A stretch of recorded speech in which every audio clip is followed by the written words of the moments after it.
रात के करीब 11 बजे थे। पूरा घर शांत था, इतना शांत कि घड़ी की टिक टिक भी अजीब लग रही थी। आरव अपने कमरे में बैठा था, लैपटॉप खुला था, लेकिन उसका ध्यान कहीं और था। वो एक हॉरर राइटर था, लेकिन पिछले कुछ दिनों से वो कुछ भी लिख नहीं पा रहा था। शायद मुझे कुछ नया चाहिए, उसने धीरे से खुद से कहा। तभी उसकी नजर कमरे के कोने में पड़े पुराने दरवाजे पर गई। स्टोर रूम का दरवाजा, वो दरवाजा जो सालों से नहीं खुला था। आरव धीरे धीरे उठा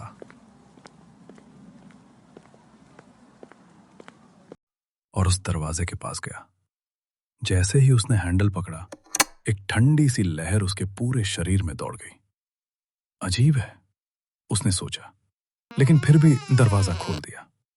अंदर अंधेरा था और धूल की मोटी परत हर चीज पर जमी हुई थी। वो अंदर गया और टॉर्च ऑन की।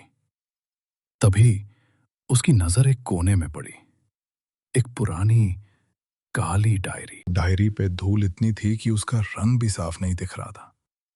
आरव ने उसे उठाया और हाथ से साफ किया।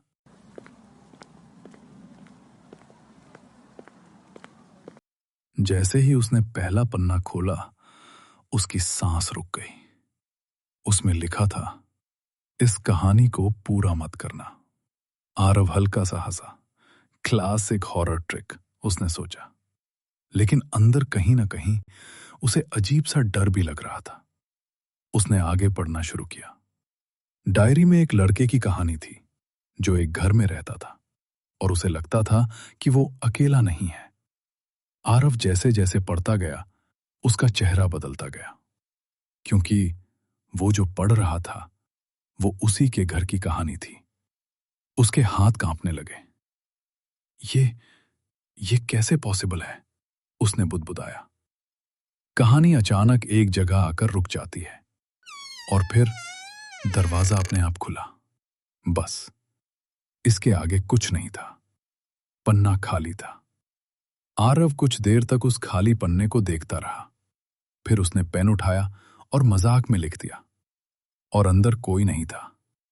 जैसे ही उसने ये लिखा, उसके कमरे का दरवाजा धीरे धीरे अपने आप खुलने लगा। आरव का दिल तेजी से धड़कने लगा। उसने धीरे से पीछे मुड़कर देखा। दरवाजा पूरा खुल चुका था।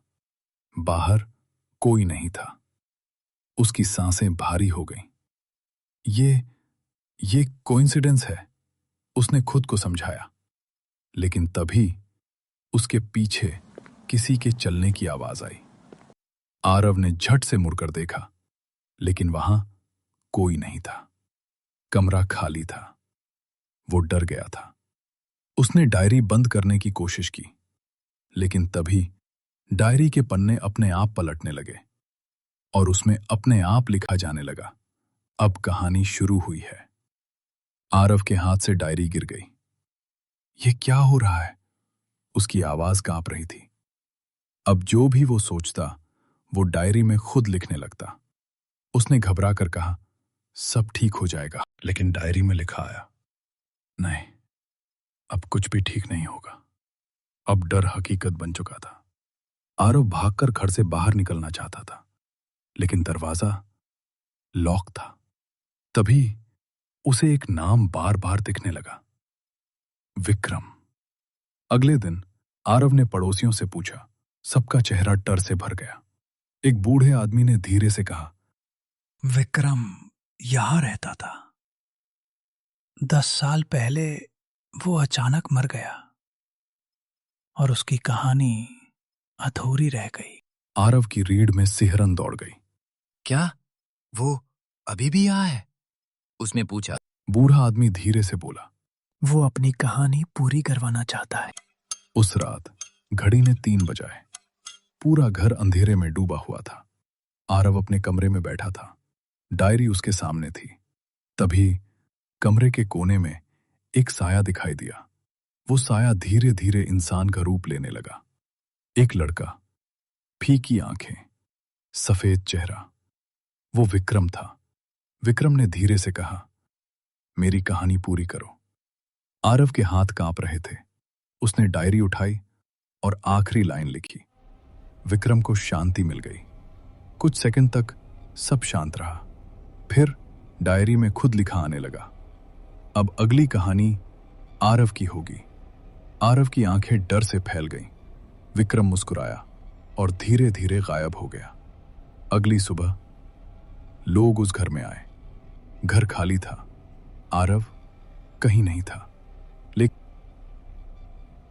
लेकिन उन्हें वहां एक नई डायरी मिली। पहले पन्ने पर लिखा था, इस कहानी को पूरा मत करना। और इस बार कहानी का नाम था आरव।